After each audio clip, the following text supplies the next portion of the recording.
Let's do an exercise. Imagine a pension plan investment proposal in which you contribute 8% of your salary, and after 35 years of contribution, you start to receive the monthly pension until the day you leave this planet. Furthermore, this pension plan assures you that in case you get into an accident, have a serious illness, discover a hidden deficiency, or even get arrested, you will receive a monthly salary based on the average of your recent salaries. Moreover, once you retire or receive one of these benefits I told you about, your monthly pension is adjusted for inflation plus the country's GDP real variation 2 years before, more than the country's mean average salary adjustment. At first glance, it looks wonderful and very fair, right? But if we look at the long term and do the math, we quickly discover that it's impossible to keep this system, except in 2 cases.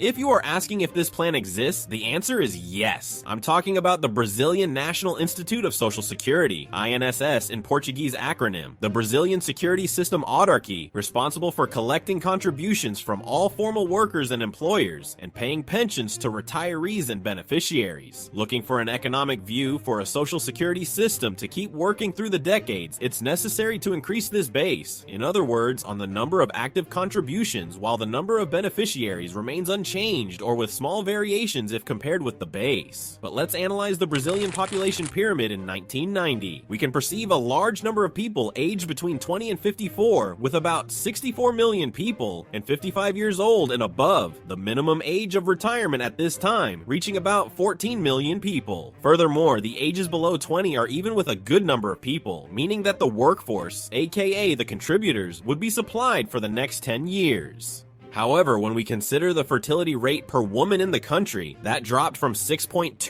in 1950, yes, we need to look to some decades before, considering the numbers, to 1.76 in 2020, and the consequences of that can be visible on the estimated population pyramid for 2070. Now, considering the new minimum age for retirement, 65, there are 100 million people able to contribute to the system. Meanwhile, people above this age at this time are estimated to be above 56 million, and the young people aiming to enter the job market will be just a half of the number in 1990. If you do not understand the seriousness of this situation, I will provide simple data. Looking at the 1990 data, there was a ratio between people of working age and people of retirement age of 4.57. For 2070, this number is estimated to be 1.78, even considering the increase in the retirement age. And if we consider things like the high informality in Brazil's economy, the large number of young people who don't study or work, and the increasing number of benefits conceded to people with some deficiency, consequently reducing the number of contributors to the pension program makes things worse. A study made for the government shows that the number of beneficiaries, considering the INSS and BPC, an assistance program for elderly people in vulnerable situations, and people with deficiencies who don't have a sufficient number of contributions to the system, will surpass the number of contributors on the year of 2051. What it means? Without a deep reform for the system to be viable, the contribution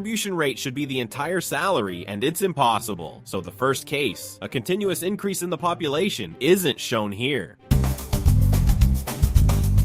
Analyzing the mean average value of the pensions paid by INSS over the years and comparing it with the value of the minimum wage, we can find a worrying conclusion. Between 2008 and 2023, the ratio considering the first one with the second dropped from 1.59 to 1.39. How the average monthly pension value in Brazil is getting near the minimum wage salary, and I said lately that this one has increased more than the average. We can use that to compare with other countries. Using US dollars, this value almost didn't change in the past 15 years. In 2023, it was 264 US dollars from 208 in 2008. The proportional variation is less if we compare it with the neighboring South American countries, aside from Argentina, and if you read some news about our hermanos in the last 10 years, you understand why. And before you throw the argument of parity purchase power between these countries, let's compare the inflation in these countries during the same period. This corroborates more what I showed, with Brazil having more price increases, even having less increase on the pensions. So we can conclude that the other case that makes this type of system work is continuous inflation, eroding the purchasing power not just of the beneficiaries, but of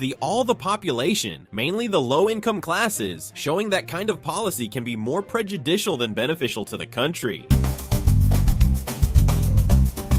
But now you are asking, what's the size of this bump? And here it is. In the first 10 months of the 2024 federal budget, the INSS was responsible for a deficit of 297 billion Brazilian reais, or 2.8% of the GDP, and the consequences of not doing a deep reform are already visible. The US dollar and Brazilian real rate increased from 4.85 at the end of 2023 to 6.3 on the date I'm creating this video. Meanwhile, the 5-year bond rates rose from 10.5% to 15.5%, making the huge Brazilian debt, which reached 9 trillion Brazilian reais all-time high, and increasing with successive deficits, more expensive to carry, with a payment of more than 1 trillion reais by year just of interest. These cases bring more inflation, increasing poverty and inequality in the long term. Why does nobody do something to change that situation? The explanation is in my other video, which appears on the screen. Thanks for watching, and consider subscribing to keep that project strong.